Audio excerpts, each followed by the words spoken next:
Bob Murphy Show, episode 425.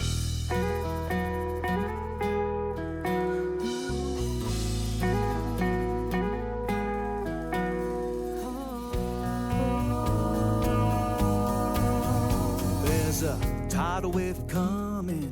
What you gonna do? Get ready for another episode of The Bob Murphy Show, the podcast promoting free markets, free minds, and grateful souls. It's your source for commentary and interviews, conducted by a Christian and economist. Now here's your host, Bob Murphy.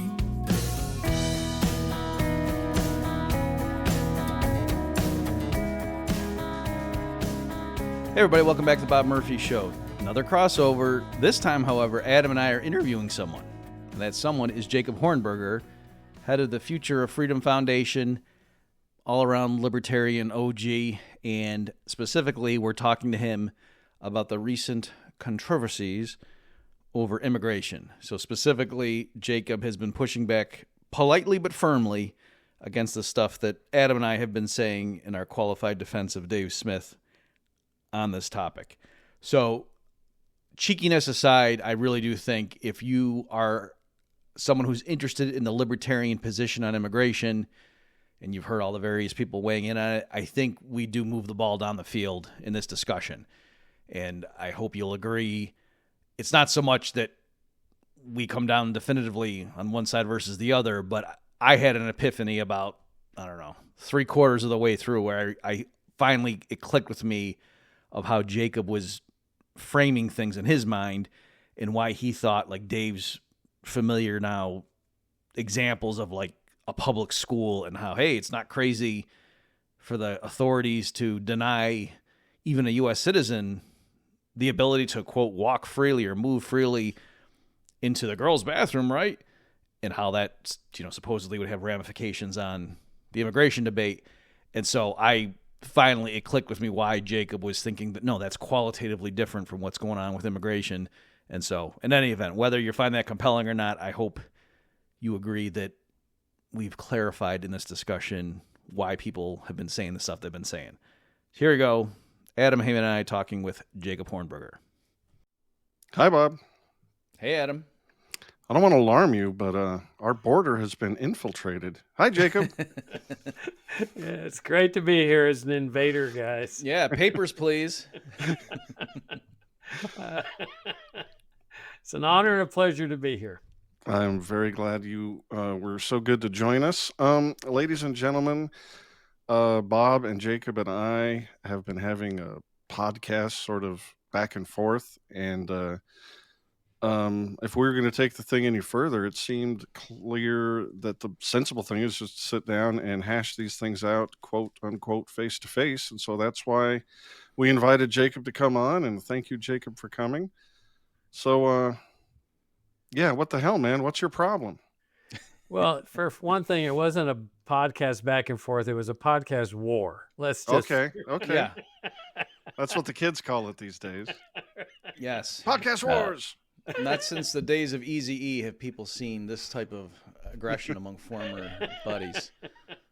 It's not just for the clicks, ladies and gentlemen. This is serious. Yeah, but I got to tip my hat to you guys to invite me on and banter back and forth on what is obviously one of the burning issues of our time. And It is. It's nice to be here with you guys. I have, as I mentioned in all my podcasts, I have the utmost respect for both you guys. And so it's nice to be here. Well, thanks. Yeah. And joking aside, like we appreciated that. And we could tell, you were going out of your way to say, even though I'm going to disagree strongly with a bunch of the points they made, we're not trying to keep this not personal and not to say, wow, that person's just an idiot. Like that's not obviously not what we're doing. And that's partly why we wanted to have you on, Jake, is because it was clear. Like it's one thing if you just say, yeah, they're saying this and I disagree for these reasons, but it was clear on several things you were saying, like, I don't even, know why they're making that analogy. Like it was clear whether you end up agreeing with us or not, that it seemed like there was some confusion. And also, we just want to make sure that we understand your position on certain things too. So that's the function of this, is not for us to beat you or vice versa. And Adam and I may end up having slight disagreements too. So this is more just to kind of work through some of this stuff. Because again, this is a very hot topic even right now. It's still obviously a big part of the news. And ironically, that's So this must be really weird for you, Jacob, where a lot of the people who can't stand what Trump's doing on foreign policy and with the Epstein and the one thing to say, but at least he's doing the mass deportation, so I'm glad. And so you must be like, ah. That's interesting you say that, because there is sort of a dark irony there. I disagree with just about everything he's doing. Well, except that's what I'm saying. Yeah. on the Kennedy assassination records, he is getting some release, so that's one of the good things I think he's doing. But that's about it, I think. At least we get to see the Epstein client list. Oh, no, we don't. No, well, we it don't. doesn't exist. How can he give us something that doesn't exist? Okay, so maybe to kick it off, one thing that you said, Jacob, was that you were saying it's not merely that you said something along the lines, and obviously correct me if I'm getting this wrong, but you were saying, look, it's one thing if Adam and Bob and Dave Smith or whatever are going to say, hey, we're libertarian on most things, but where we're not libertarian is on immigration, and here's why.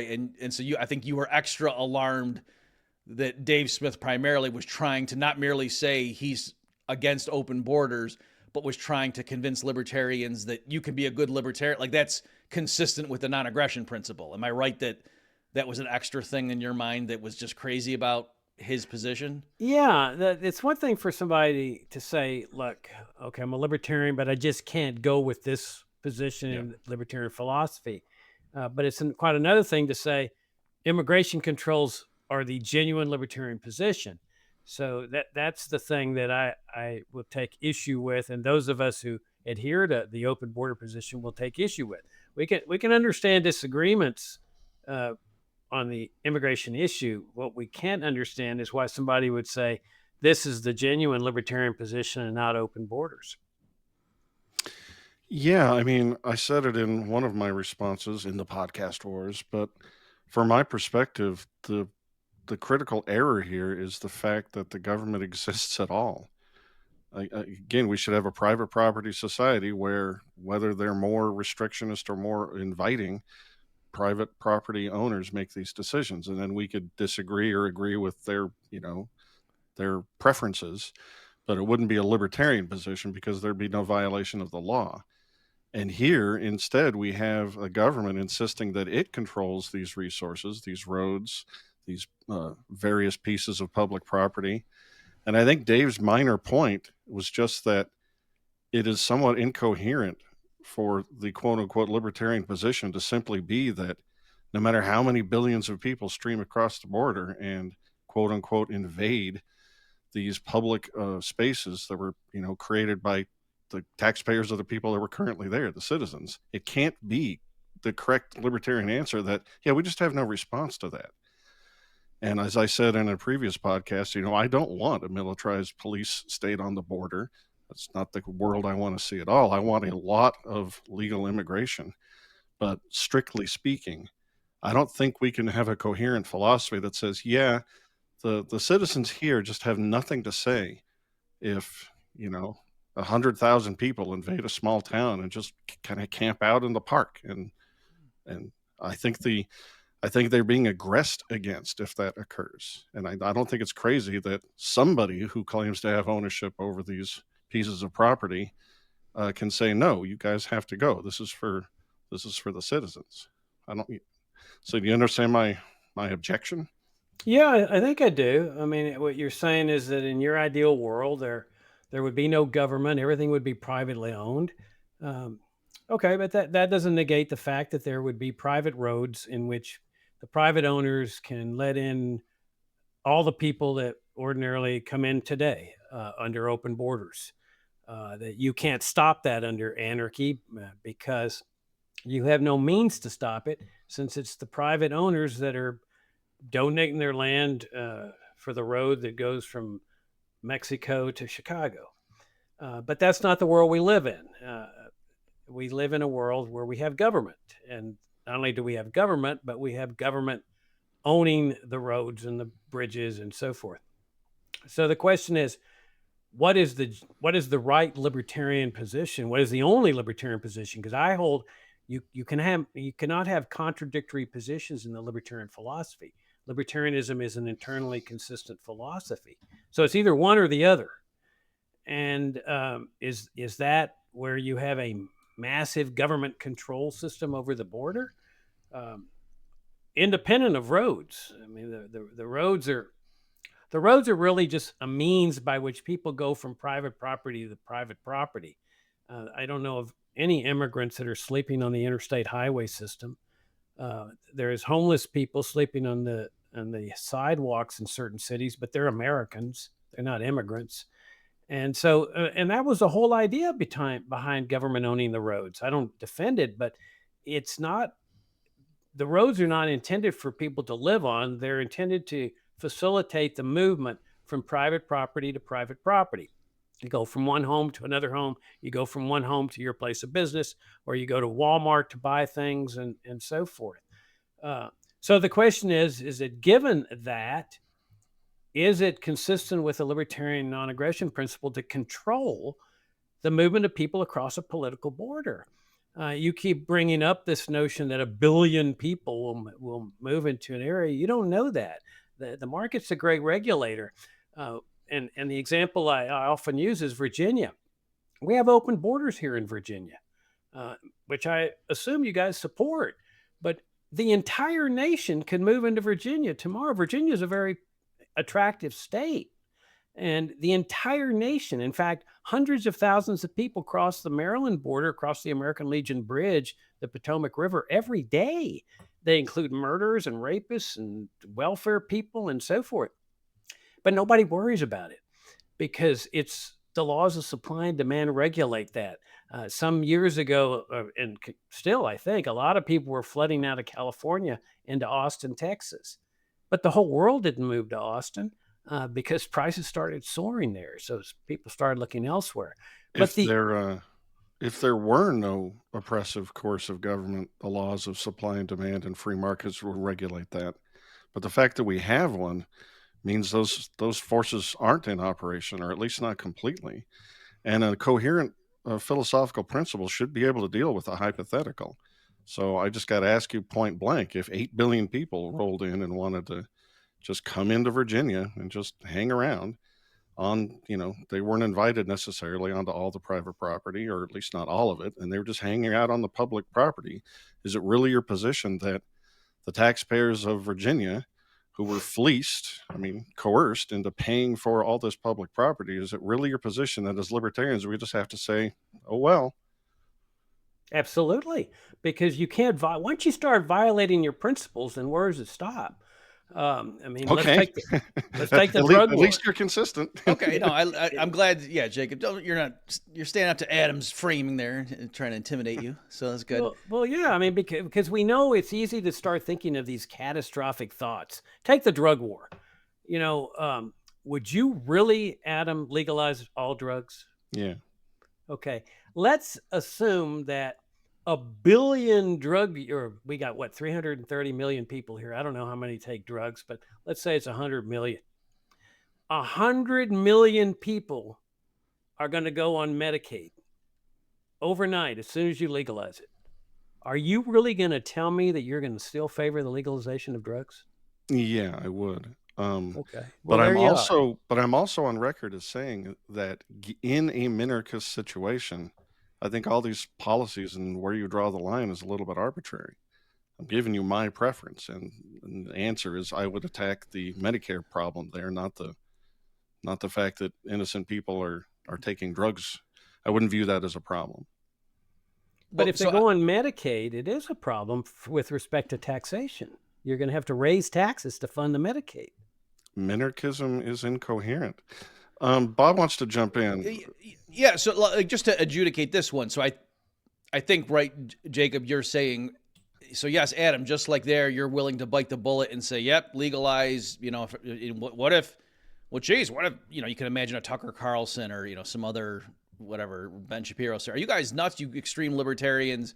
If you're legalized, like you want cocaine and heroin to be legal too? Like I get marijuana, but yep. And what if 100 million people just OD and then we got a bunch of families with no fathers next Tuesday? And you say, well, I don't predict that would happen, but okay, yeah, you can't violate. And so you're saying, Jacob, that's your stance with, I don't predict 1 billion people would move to Virginia next Thursday if we had open borders, but if it did happen, you're not allowed to violate people's rights. And then also to the extent that, oh, well, if their local property taxes went up to pay for more government-funded soup kitchens and stuff for the billion people, maybe we would reform that. If that's the issue, then, fix that. Just like Adam is saying, if we had to reform Medicaid to make sure that, the 100 million new drug addicts weren't causing my taxes to go away, then that's the way he's going to put the Band-Aid on there. Am I understanding your position, Jacob? Yeah, and the way Sheldon Richman once put it is that notice how it's only the public sector that complains about too many customers. I don't think Walmart would be complaining about all these people flooding into their store. It's only the public sector that complains. Public schools, public roads, public this, public that.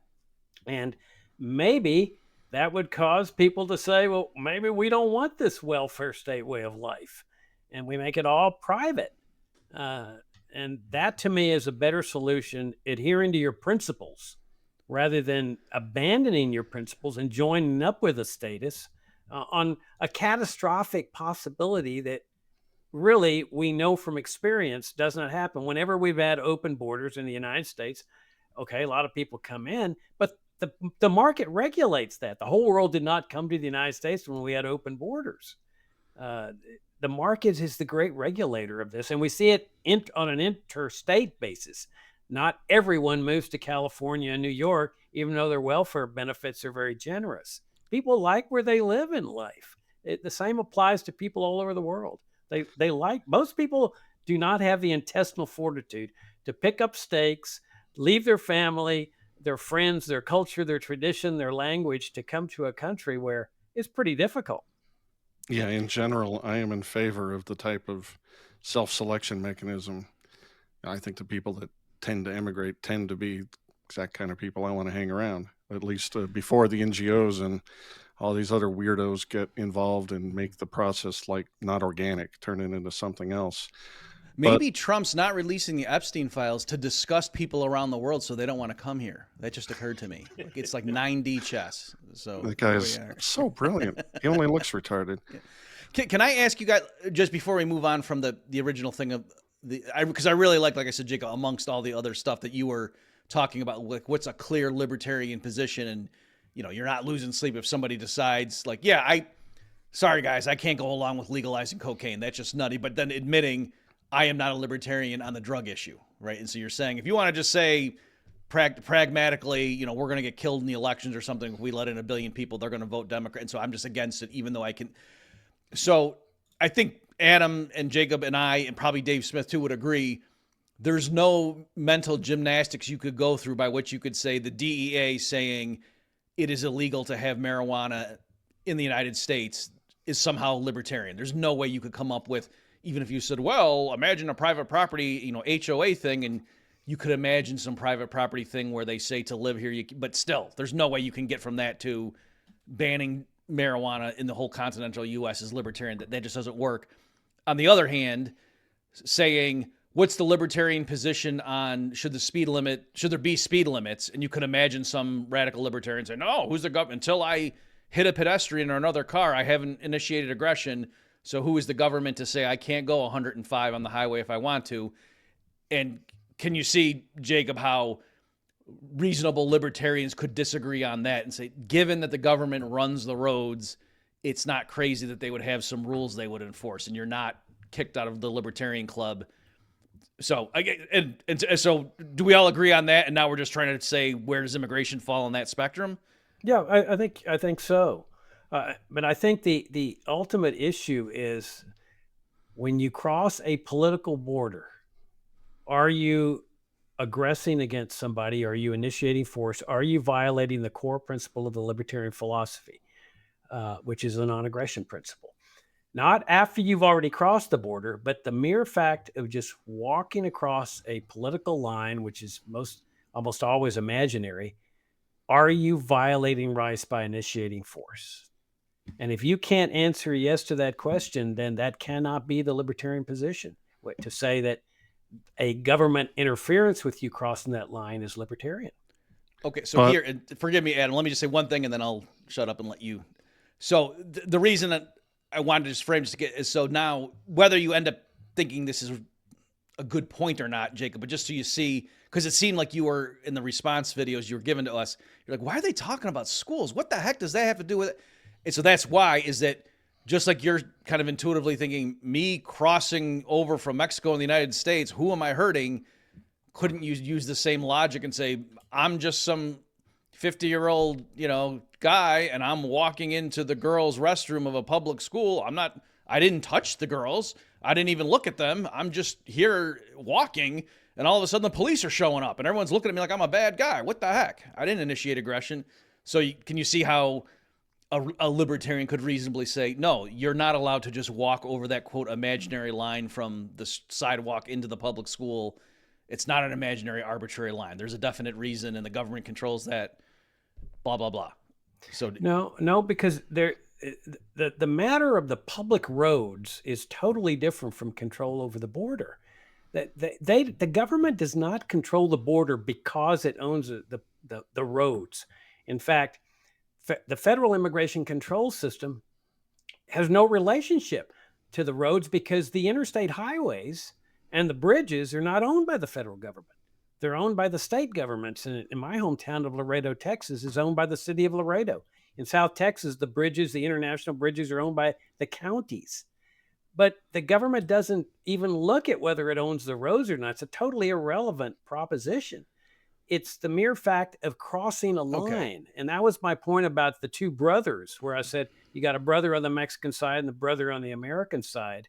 The government controls the movement of people across that line. And Okay, to me, it's irrelevant. I agree with you. The running of the roads is entirely arbitrary. Seatbelt signs, speed limits, or whatever. But they really have nothing to do with control over who crosses a border. Okay, so are you saying, I promise, Adam, I'll let you talk after this, just to make sure I'm getting your response. You're saying, look, Bob, you and Dave and Adam, you keep trying to make it as if government immigration enforcement is really just an offshoot of its ability to control the real estate, at various choke points. But that's not even how they themselves view it. The problem is not that, you jumped the border, you walked over this thing. It's that you're not supposed to be in the country. And that's also why we're allowed to go hunt you down, ICE, and grab you and kick you out, because the issue is not, did you, like, in other words, like if they could use like a helium balloon and they could come in without walking across the physical land, ICE would still be mad at them, right? Trump and, the guys on Fox News or whatever would still be mad at these illegals. It's not, whereas, there's clearly something about a guy walking into the girl's bathroom that's why that is so provocative. So am I getting your point there, that we're being obtuse by trying to make it like the issue is somebody walking on government-owned land, when you're saying the federal government doesn't actually own the land that we're talking about. It's ICE is showing up or whoever and saying this person is not allowed to be in our country. Well, sort of, but not exactly. Okay. That ICE is saying, the federal government is saying, you don't have a right to cross this line without our permission. It's not just, you don't have a right to be in this country. You don't have the right to cross this line, which appears to be the same, but it's a little bit different. That is because as you cross the line, you're not violating anybody's rights. You're just, okay, you're using a government highway, but the fact that you've crossed an imaginary line doesn't mean that you've violated rights. The example is people that cross from Maryland into Virginia. Okay, Virginia taxpayers paid for this highway, presumably. They own the bridge. The federal government doesn't own the bridge. I don't know whether it's the state of Virginia or the county that owns the bridge. It's all irrelevant, because when people cross that line from Maryland into Virginia, which is the border, they are not violating anybody's rights. But as soon as you put a government station at that line and said, you have to stop so I can check your papers before you come in, that's the initiation of force. Whether it's a public highway, a private highway, two adjoining private property, the government under the libertarian position that I hold, the government has no legitimate authority to interfere with that action of crossing the border that doesn't involve the initiation of force. It's the government that's initiating force by stopping the person crossing the border. You want to jump in, Adam? Yeah, but again, you seemed so mystified when Dave, in his example at the Soho Forum, used the example of the girls' bathroom. That's a border too, and you seem to think that that's just a black and white issue. Like, yeah, obviously we will use force to keep that guy out of the girls' bathroom because those are for girls, and we wouldn't even let a boy in there who went to that school. And I think you would be willing to use physical, non-aggression, principle violating force to stop that man or that boy from crossing that imaginary line. And that is not a libertarian principle. That is a cultural norm, a preference that we've decided. And we have this thing called government property that shouldn't exist. We have this thing called a government that's setting the rules, and it shouldn't exist to do that. But since you won't let us just opt out of that, and neither will they have to have a policy. And you're going to be advocating the use of force against a peaceful person. And is that violating your libertarian principles? And if not, why not? I think the problem is that you and Dave are conflating the principle of ownership with the action of crossing an imaginary line called a border. When you're dealing with a public school, mostly people don't refer to borders. You're talking about a government-owned institution like a courthouse or a police station. But I never hear people talking about, are you going to cross the border and enter the police station? Or are you going to cross the border into going to the public school? What we hear about is crossing a school board border. That's a political border that separates school district jurisdictions. The ownership of the school obviously means that the government can control the operation of that school. Now, there may be limits that I talked about in my podcast, like the 14th Amendment, the Due Process Clause, Equal Protection Clause, or whatever. But essentially what you're talking about is the right of an owner to discriminate against who comes into that school. It's really a matter of discrimination. And so they're going to discriminate against the man who's not done anything to do with the school coming onto the school grounds. It's the same with a highway. The state owns it. Okay, so presumably the state can control who uses it. If they don't want blacks or Jews, or they want to discriminate against Catholics or whoever, illegal immigrants or whatever, that's a whole different concept of the power to control who crosses a border.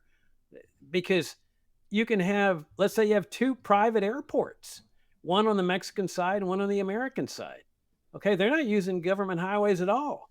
So does Dave Smith say, well, of course a plane can take a Mexican citizen from that private airport over to the private airport in America? No, I guarantee you Dave doesn't do that, because he favors the government having the power to stop anybody from crossing that imaginary line. That has nothing to do with how they run the highways. So it's two different things. I hate to drag you back to the the point I made, but like, do you think it's appropriate for the police to use force on the guy who's trying to get into the girls' bathroom? Depends on the public school. I mean, if the public school says, well, this is legitimate, anybody can come in here, well, then obviously they can't. So it depends on the government. I try to avoid trying to tell the government how to run its operations. Okay. I mean, we can sit here all day long and say, well, should the government have seatbelt laws? Should it have searches of lockers? Should it have uniforms?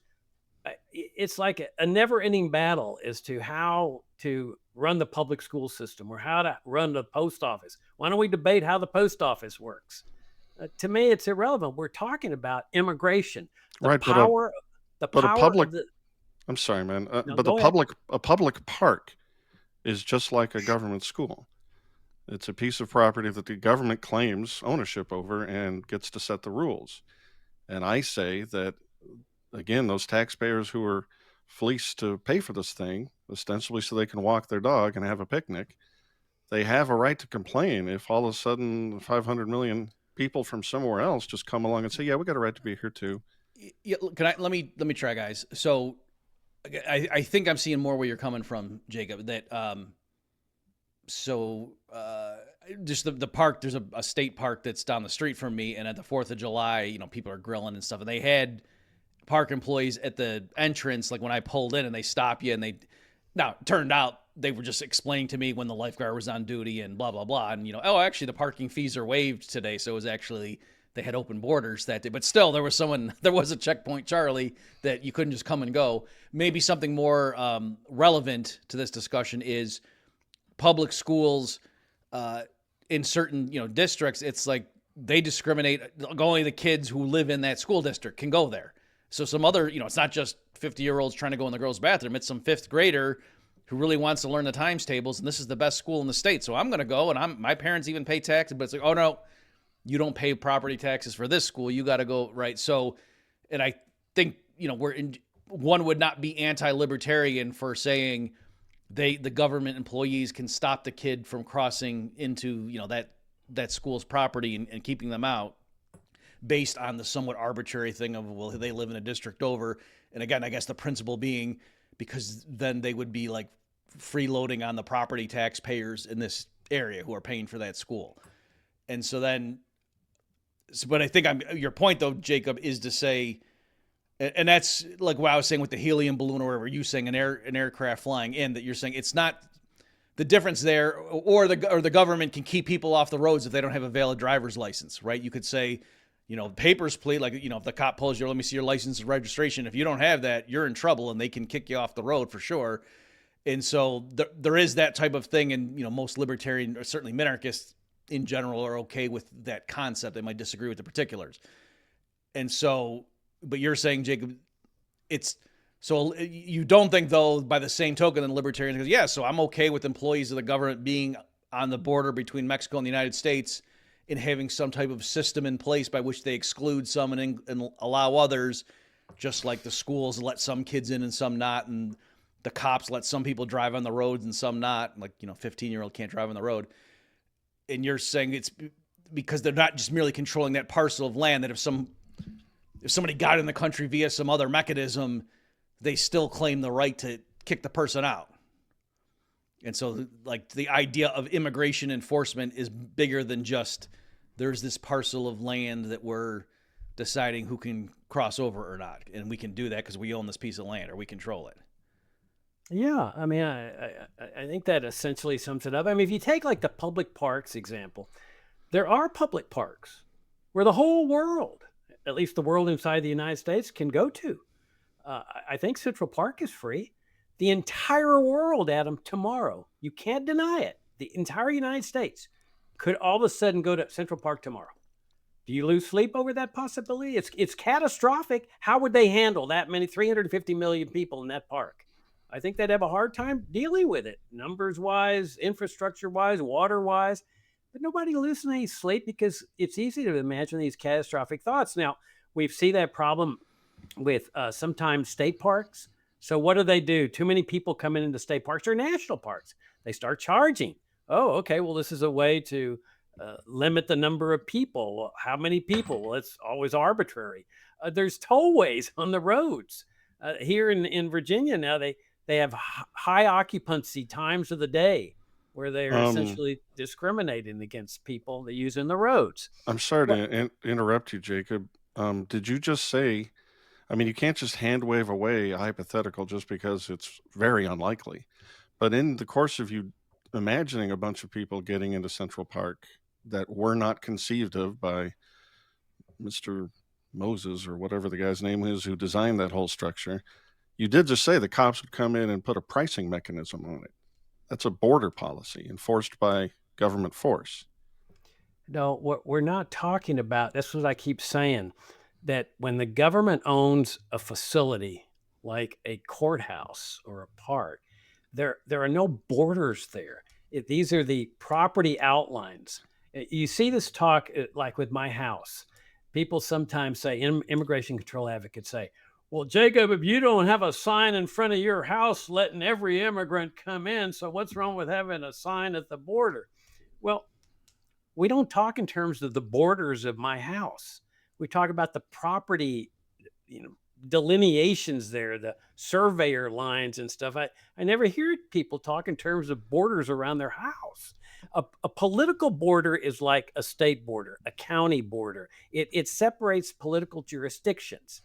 And what you guys are doing, and it seems to me, Adam, you and Dave, is you're saying, let's take this government control over the roads and all of a sudden jump to justify government controlling who crosses a border. What I'm saying is that your rules that you want to make on roads are totally separate and independent from border controls. Now, you can say, all right, we're going to make a law that says no immigrant shall be using the roads. The government has the authority to control the roads. All right, so the government can ban immigrants from using the roads. Fine. But you cannot leave from that to say, well, because the government has banned immigrants from using the roads, therefore the government can prohibit people from crossing the international border. Because Yeah, but I don't think of these things in terms of borders. You keep on insisting that we do. I'm a libertarian, and my understanding of libertarian theory is primarily based on the non-aggression principle. But even that isn't a primary principle. It's based on property rights. We have to understand who owns what in order to determine who is aggressing against whom. So I don't even think about these things in terms of borders. Let me ask you a question, because I think we're just approaching this from completely different angles, and this question should illuminate that. Let's go back to your two brothers. The one wants to invite the other across the border over for dinner. Let's not make it so that the border just runs between their two properties. Let's assume that the one has to use a government road to get from his ranch to his brother's ranch. And then because the government claims that it owns the roads, it has some principle by which this person isn't allowed. And so they stop him on the government road and say, sorry, buddy, you're just not allowed to be here. Got to turn around and go back home. Now, in that case, my understanding of property rights is such that the immigrant, the Mexican brother, his rights were not violated in that scenario because he does not have the right to go anywhere on any property he doesn't own or that he wasn't invited. The person who is being aggressed against there is the American brother because he does want to invite his brother onto his property. And the government came along and said, you can't do that. Is that your conception or do you have a different one? Oh, I totally agree with you that the brother is being aggressed against it. It's my right to invite anybody I want into my home. Freedom of association. If I want to invite a Mexican citizen, it's my right. You don't have to invite a Mexican into your home, but I have a right to invite him into my home. But it's also a violation of the rights of the Mexican citizen who has a right of freedom of travel, freedom of movement. You see, again, you keep using this public road as the jumping off point to say, therefore, the government has the power to control who crosses a border. Well, first of all, it says it has that power, not me. No, it doesn't. No, it doesn't. I say abolish it. No, it doesn't say that. That's the point I'm making here. The government does not justify its control over the border on the basis of the fact that it owns the highways, because the federal government doesn't own the highways. It doesn't own one single highway except in national parks. It's the state of Texas that owns the interstate highway system. The federal government says, we don't care who owns the roads. That's something that Dave Smith and Adam have come up with. And Hans Hermann Hoppe. Oh, hey, look, we've got a rationalization for the government's federal immigration or border control system. But even the federal government doesn't use that system. But that's a distinction without a difference. Suppose the border control agent and all his bosses say, we don't have the right to do this because we own the road. We have the right to do this because we were all born on Tuesday. Who cares what their justification is? The point is they came along with all the guns and decided they were going to act as the owners. I don't care what their justification is. I wasn't the one who created that. They're not acting as owners. They're acting as government officials saying, we are going to initiate force against anybody who crosses this border, this imaginary line, without our permission, and we don't give a hoot who owns the highways. And the best example is the two airports I just said. I would say, I think you in your anarchist world would say, what the heck's wrong with going from one private airport to another private airport? There's no roads there, Adam. These are all private. And yet it's Dave Smith that would say, tough luck. They can't do that because the government controls who crosses the border because it supposedly owns the highways, which it doesn't own. It's not my place to speak for Dave, but I have heard him on several other platforms. I don't think he favors this sort of restrictionist thing that you keep throwing on him. I think what he is arguing against is the very pure libertarian argument that we just have to have a completely open spigot, and nobody has any recourse to do anything about, no matter whether it becomes a problem or not. The libertarian just says, no, we just have to allow all immigration all the time, no matter what public buildings and schools and parks are being appropriated against the taxpayers who paid for these things. That's what he's saying. And he's saying, by the way, this is why you can't have a government. It creates all these really unstable problems. Given the fact that we live under the system that we live in, I guarantee you that Dave Smith favors the federal immigration border control system. I mean, that's his whole shtick. He says open borders, which is what I favor, which is the same system we have between Maryland and Virginia. That's open borders. It's not the Ellis Island kind of system that Nawaste and Chase Oliver and these other libertarians favor. That's a government control system. Open borders is the system we have between Maryland and Virginia. And Dave Smith continues to say that if we had that system along the international border, there would be billions and billions of people, and they would come and get on welfare, and they would destroy America and culture. And we have to have this immigration control system. This whole thing of where invitation only and a bond, if you look at real carefully at Dave's position, he wants to seal the border, just like Trump does. They want to stop any immigrants from coming in without permission. No, I certainly don't think that's the case. Well, I mean, just in fairness, Adam, I mean, what Jacob's saying, they want to stop immigrants from coming in without permission. I think technically that's true, but conceivably that could be, I don't even think 50 million immigrants and they all, had a job offer and they bought a house, or, you know what I mean? Like, that doesn't necessarily mean the border's completely sealed and no one's crossing over to say everyone coming in has to be with permission. Empirically, that could be a really big number. Right, but I think even Hoppe doesn't think that's the best outcome here. He wants everything private. He's saying that in this goofy situation where you have a government, can we possibly devise a situation that limits the harm done to people who want to invite their brother over for dinner, and also limits the harm caused by people who, don't want 500 million people to come along and just swamp the public park? I mean, there's two harms there. And let me pull on that thread, because you said something interesting a minute ago, Jacob. So Adam was bringing up, the theory, you got to be able to deal with the hypotheticals. What if half the United States tried to move to Central Park and camp out? And then you said, well, yeah, I mean, that's not going to happen. Give us a break, guys. But suppose it did, then presumably the city government of New York would institute, some kind of restriction, like maybe they would charge $10 a head or something. And so I imagine some listeners were thinking, okay, so we can start out with open borders, but if it does seem, like, oh, wait, this isn't working, too many people are coming in, would you be okay if the authorities then at the border said, okay, now you got to pay $20,000 to come into the United States? Well, would I be okay if turns out that a lot of the drug users go on Medicaid and it's resulting in a very big increase in taxes? That would we then maybe call for drug criminalization on the hard drugs, if not marijuana?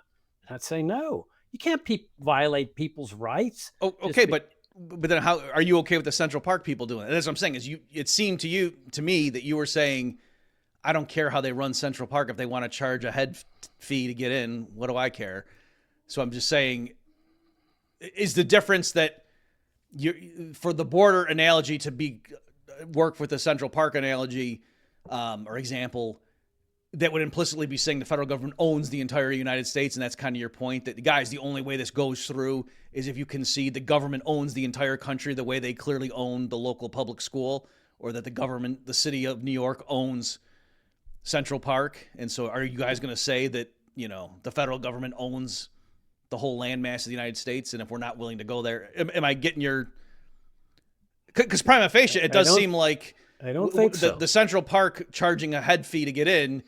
You weren't saying, oh, but that would be like criminalizing drugs. You seem to be okay with that. So some people might think, so what's the difference between the police charging a head fee to get into Central Park versus charging to get in the United States via the Mexican border? Because the U.S. government doesn't own the United States. Oh, okay. So, yeah. Okay. So I'm right. There's people that's your believe, position. Yeah. They believe that. They think it's like Cuba. The United States is a homeland. That's why we have homeland security. Okay. It's a country that's based on the principle of private property. Are there national parks? Yes. Do I wish there weren't any national parks? Yes. Okay.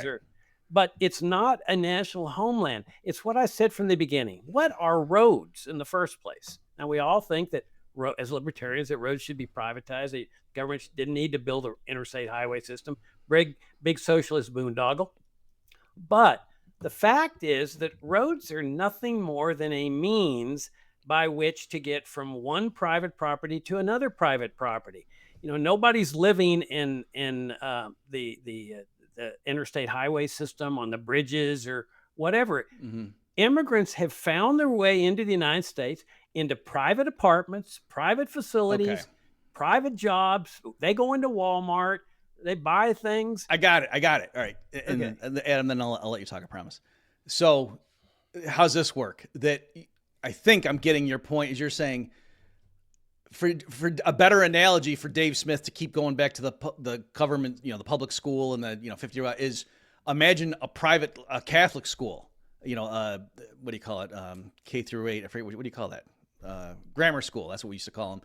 And some 50-year-old guy wants to walk in, and the police circle the building and say, no, we control the sidewalks. That's public property, and we're going to determine whether or not this guy can go in.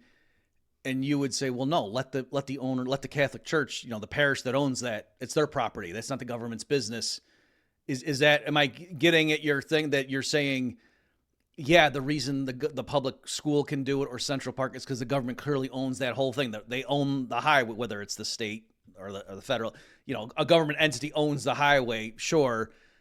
But to go from those examples to border enforcement implicitly means the government owns the entire country, and no libertarian thinks that.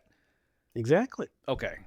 Do you get what I'm trying to do there, Adam? Like where I think he's coming from in terms of him saying that the examples where we all concede it's not unlibertarian for the government to exclude people there. We all agree the government owns the entire, it doesn't just own the perimeter of that thing or control it. It owns the whole thing.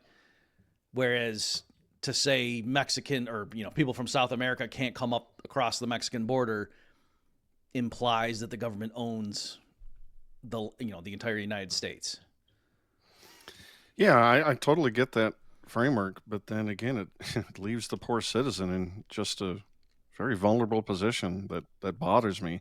Like, I think I want to see a world a lot like the one Jacob wants. I want a whole bunch of immigration, and I want our institutions structured so that people don't come here to get on welfare and abuse the system. I don't think people should necessarily be able to vote. I don't think the two of you should be able to vote. Well, I don't. Well, actually, there you go. Or when you do, I wrote in Jesus. So good Adam, for you. Adam, if I could ask you a question, Adam, what is your ideal plan? What would you see as your ideal, given the world we live in right now? If they came to Adam and said, Adam, you don't agree with Jacob's open border position, what is it? What is your ideal plan? What would you say? We were curious about that. Well, first of all, I would punch the guy in the face for insisting that my second best plan is the ideal plan. That would be initiating aggression. You're gosh darn right, and I'd pay the penalty. But the point is, yeah, if I have some idea as to how the government should administer this thing that it shouldn't be involved in because it shouldn't exist, it's hardly an ideal plan. But I laid it out on the podcast with Bob here. It's imperfect and it's arbitrary, but what I would want is that there be, are you going to allow me to abolish the welfare state in its entirety? No, just tell me why you oppose open borders.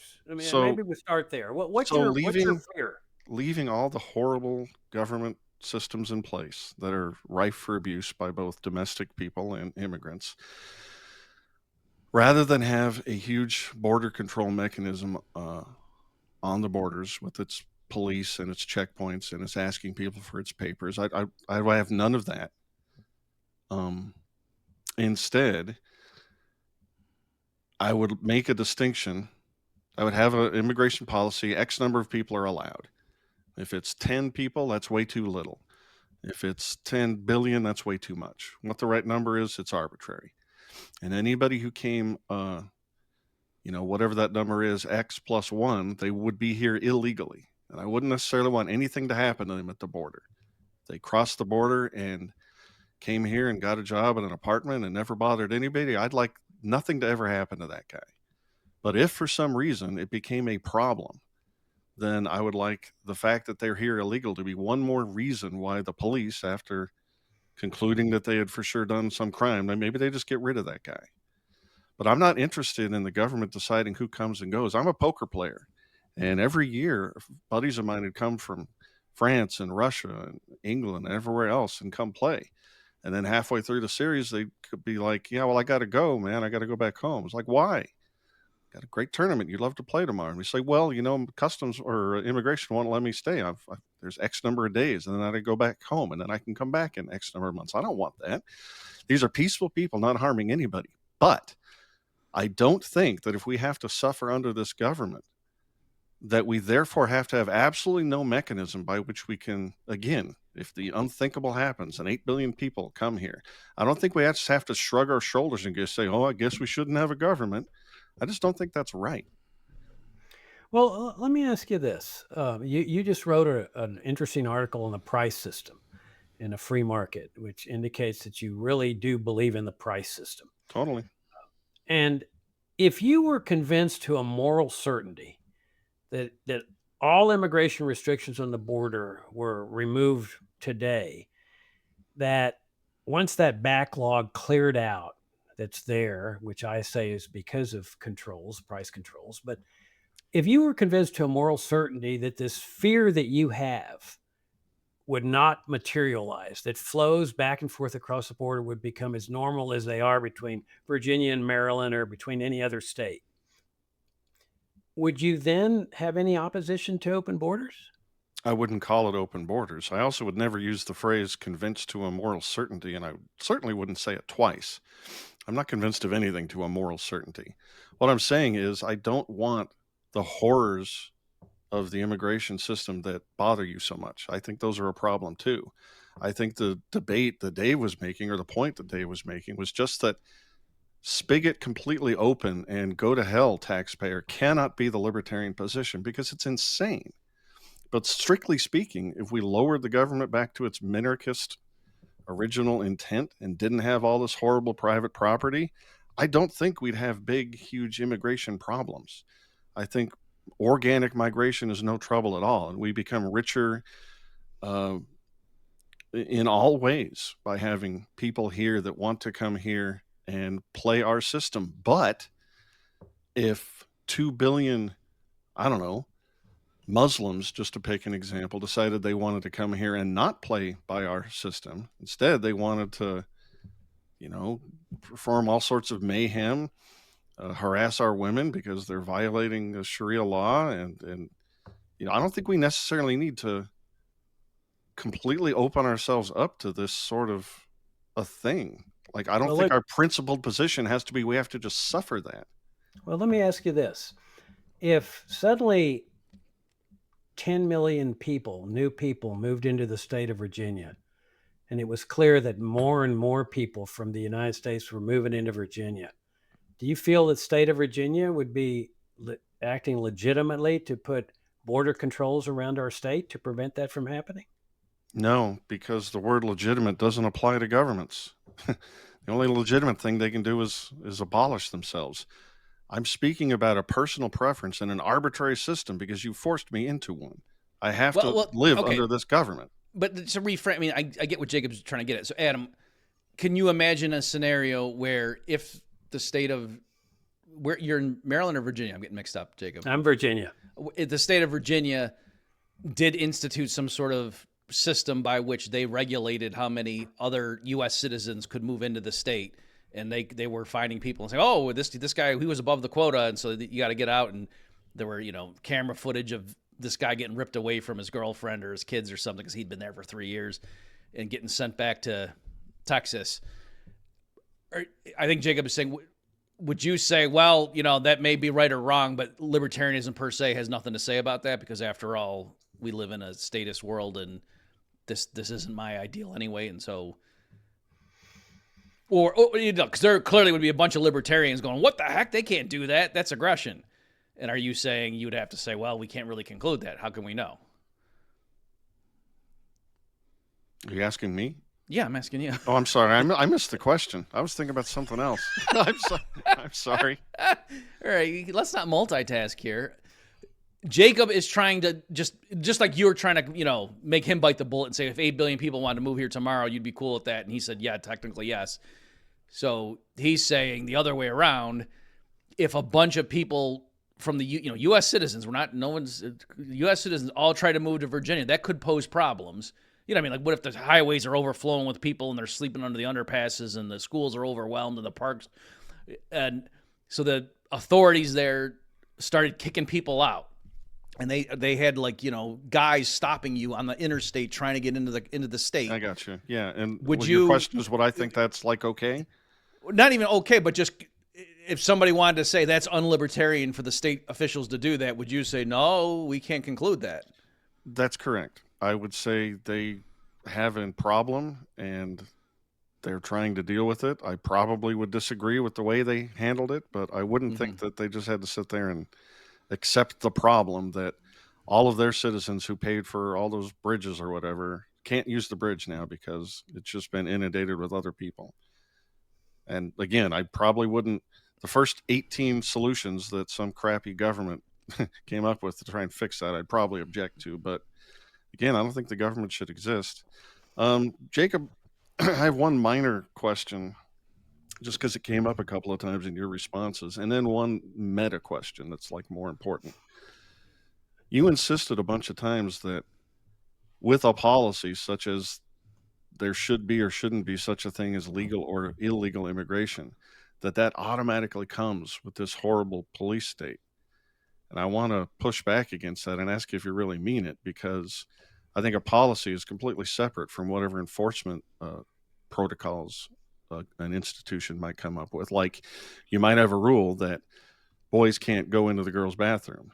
That doesn't mean you're going to stack a SWAT team on either side of the doorway and force everybody to expose their genitals in order to make sure that nobody sneaks in. The policy is different from the enforcement mechanism. Do you acknowledge that, or do you think it's a slippery slope, or how do you think about that sort of thing? No, I think the immigration control advocates are on a spectrum. At one end of the spectrum is like Alex Nawaste, the Ellis Island control system. The Ellis Island system was letting in 97% of immigrants from Europe. Well, if you're letting in 97%, that means you're excluding 3%. Those 3% are likely to be still trying to come in, but obviously you don't need a large enforcement mechanism to get 3% versus at the other end of the spectrum where you're keeping out 98%. Now you're talking about a police state, and that's what we've got here. We've got a police state along the border. You can't deny that warrantless trespasses onto farms and ranches, not just on the border, but within 100 miles of the border, highway checkpoints. So it's like lightning and thunder. You're going to have enforcement. And the more immigrants, the harsher your immigration control system is, the more you're trying to keep out because of some central plan. You said the number is arbitrary. Well, the number is only arbitrary when you're dealing with a central plan. When you're dealing with a free market, you're not dealing with arbitrary numbers because the price system is regulating who comes in and who doesn't come in. But once you set that number, the people you're excluding are going to try to get in. The best example of this is the Chinese Exclusion Act that came in even before Ellis Island was established, where they were eliminating all Chinese. That's why the Border Patrol got established in 1924. There had been open borders from the Treaty of Guadalupe Hidalgo in 1848 to 1924 when the Border Patrol got established, because there had been free movements of people back and forth across the border. The entire Mexico didn't come to the United States, even the half that the United States stole from them in the Mexican War. But the Chinese started going to Mexico and coming across the border, and there's your police state. That's where it gets established. So that's my question. That's my point. Is that so is your point will always that come with lightning? so it's inevitable. So if we say the boys can't go into the girls' bathroom, then the SWAT team and the underwear check is just automatic. I don't understand your analogy again. It's just if a government is going to have a policy, and you say that this massive enforcement has to come with it, I'm saying that's those two things aren't coupled. You can have a rule. I'm saying it is necessary. The harsher, the more people you're excluding, because those people want in. That's how the black market works. There's a demand for those people. Let's say that your central plan, your arbitrary number, says we're going to let in 1 million. But the market wants 3 million. That's 2 million people are going to be backlogged at the border trying to get in and getting in, sneaking in. You need a vast police state enforcement vehicle there. Now, if you set a number of 1 million and only 1,010,000 want to come in, then you don't need a big enforcement mechanism because you're only focused on the 10,000. The problem is that there is such a disparity between the artificial number in the central plan and what the market is demanding to come in, that's where you need your police state mechanism. Let me try on this one, guys. So I think as good libertarians, like if somebody were to say to us, look, I can't go along with you guys on legalizing drugs. That's just, to me, that's insane. Yeah, alcohol prohibition, I agree that didn't work or whatever, but just in principle, hard drugs, come on. But hey, you see these horror stories of the SWAT teams going in and shooting up and, sending in flashbang grenades and killing little kids and all that stuff, and all these corrupt DEA agents taking bribes. I'm not for that stuff. I'm talking about an above board, just rule of law enforcement and I think, Adam, you and I would agree that that's being naive, that there's no way you're going to get the war on drugs without getting all that other stuff. On the other hand, though, if somebody said there can't be speed limits because otherwise you're just going to have the Gestapo, running the roads and do it, like, I think we could say, well, that's, we want the roads to be privatized in a perfect world, but speed limits per se, I'm not losing sleep over that. That's a slippery slope to the Third Reich. So I guess, are you okay with what I just said, Adam? Yeah, okay. That's another great example. There's right, all so then sorts Jacob, of ways to so then I'm saying to you, Jacob, is there... So clearly, I think we're all agreeing, like, there's cases where we think it would be naive and, evasive to just say, no, I'm for the policy, but not for what's clearly going to come with it. But in other cases where the government could do something, that might not be too bad in practice. So I guess, Jacob, why is it that immigration enforcement you think is more going to be like the drug war than speed limit enforcement? Because of what I just said, that the central plan that is in place inevitably is excluding more people than what the market is demanding. Well, okay, but what if the central plan is 65 miles per hour, but the market really wants 85? Doesn't that prove, therefore, that you're going to have the Gestapo? You don't know what the market is because you don't have private roads like the Mises's socialist calculation debate. You can't tell me what the market would bring in terms of private roads because we don't have, we have some private tollways and so forth.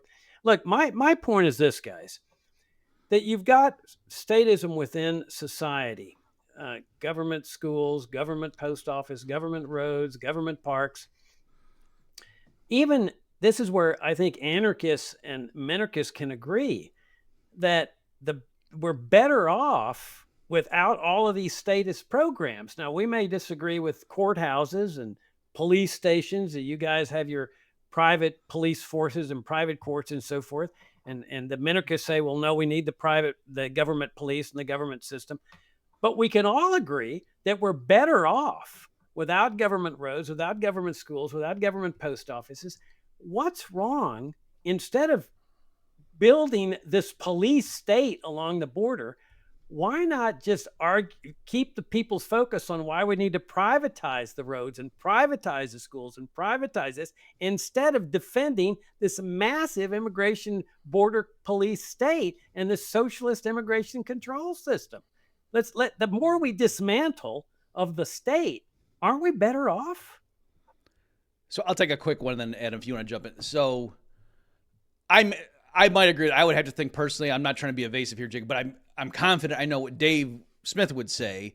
Is I think he would say, if we tell the general, so yes, we agree. You know, if we had minarchism or Rothbardian anarcho-capitalism, none of this would be an issue. We don't have that right now, so it is going to be an issue, and we're just disagreeing about the way.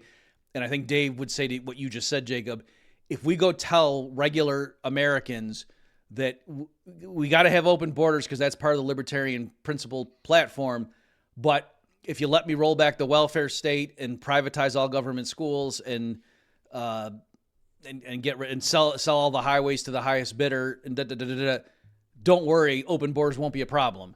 That they're going to look at you like, are you out of your mind, and go vote for Donald Trump.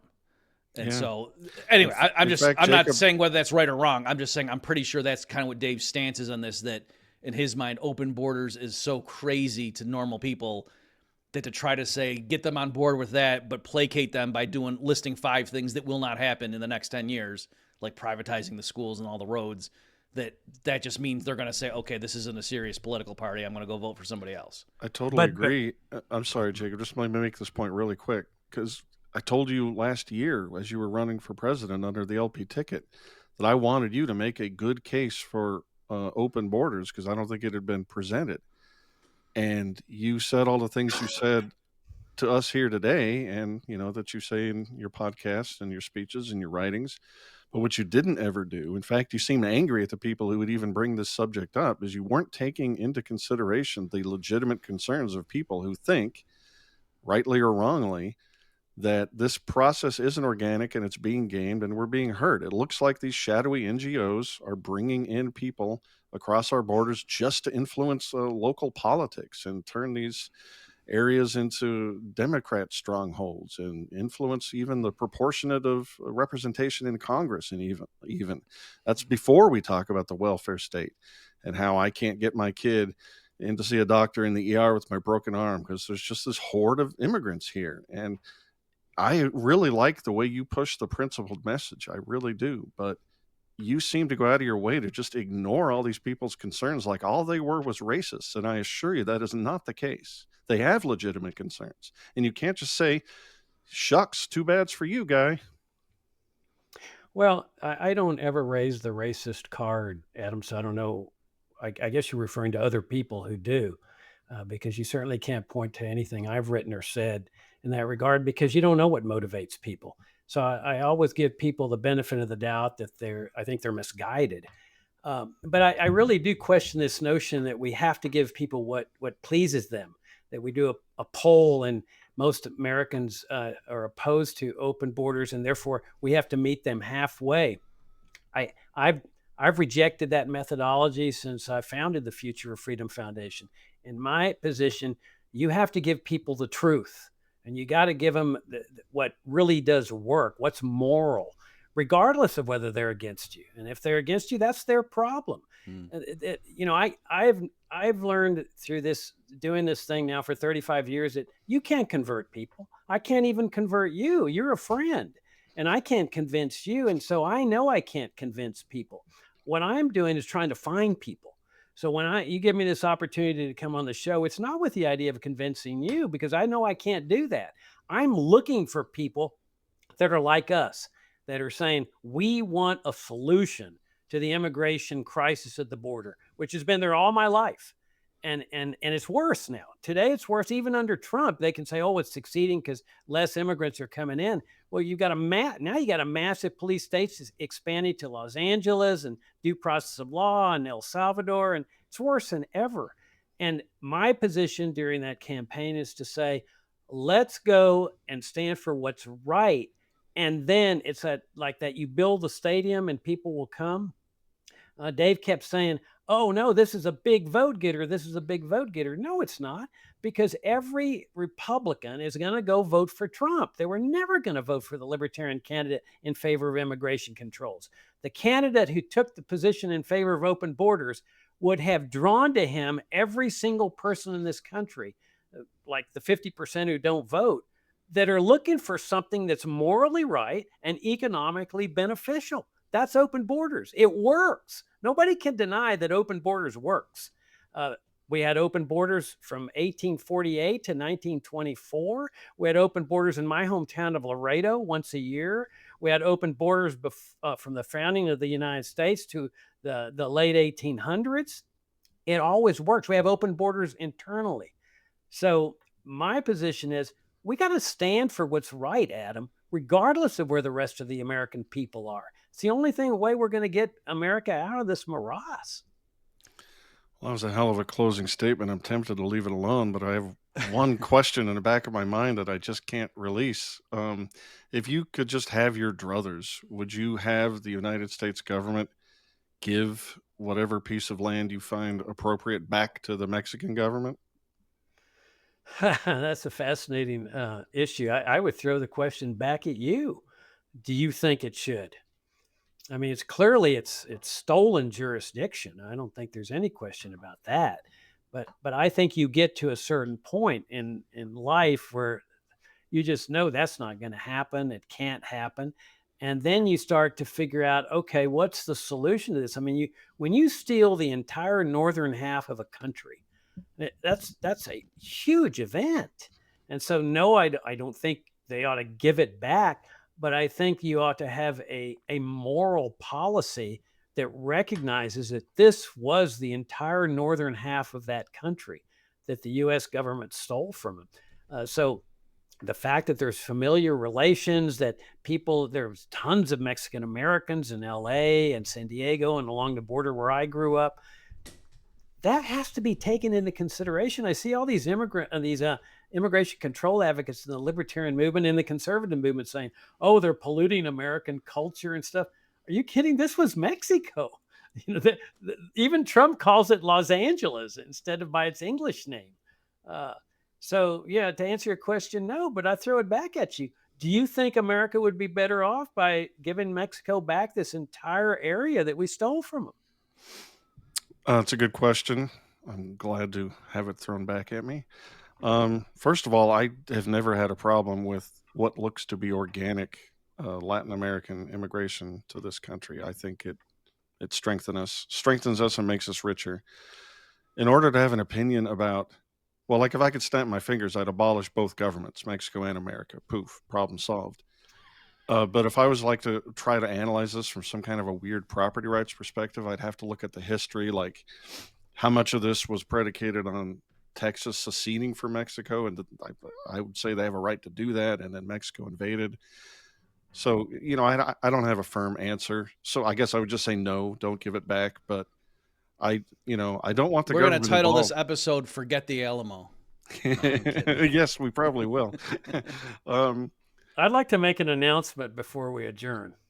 Of course. I thought I'd use your show as an opportunity to make this announcement. Feel free. But I have just I've just completed the writing of a brand new book that is being announced here in English for the first time. I announced it on my Spanish podcast. It's called The Case for Open Borders, a Primer. Oh. And I'm real proud of it. It goes into the basics, very short book, very easy book. I'm going to put it on Amazon. I think the cheapest price they allow you is 99 cents. If I can go cheaper, I'll probably go cheaper. But so there you have it.